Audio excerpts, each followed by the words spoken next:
इस टाइम पे ये पाकिस्तान की सबसे बड़ी एसोसिएशन है और इसका मुल्क की ज़र मुबादला में सबसे ज़्यादा शेयर जो है वो हमारी हौजरी इंडस्ट्री का है। अगर आपको बताया जाए पिछले महीने के फिगर्स अगर शेयर किए जाए तो 35% की जो ग्रोथ है वो सिर्फ हमारे टेक्सटाइल में सिर्फ हौजरी सेक्टर की ग्रोथ है।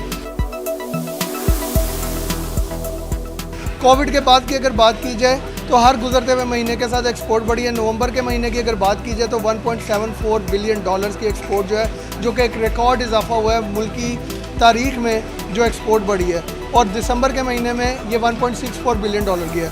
लेकिन हर गुजरते हुए महीने के साथ जो है हमारी एक्सपोर्ट बढ़ी है। इंडिया की बात की जाए, बांग्लादेश की बात की जाए तो यूएस मार्केट में जो पाकिस्तान की एक्सपोर्ट बढ़ी है वो 69% की ग्रोथ है। और अगर यूरोपियन यूनियन की बात की जाए तो 27% की ग्रोथ का इजाफा इस टेक्सटाइल सेक्टर ने दी है। उस टाइम पे इंडिया बंद था, बांग्लादेश बंद था, ग्लोबल बायर जो थे पूरी दुनिया में उस टाइम पे डिमांड थी कि हमें सप्लाई जो वो मिले। और उस बर वक्त डिसीजन लेने पे जो इमरान खान साहब ने लिया, हमारी सनतें चलाई, जिसकी वजह से जो ग्लोबल कस्टमर हैं उनका ट्रस्ट बिल्डअप हुआ पाकिस्तान के ऊपर।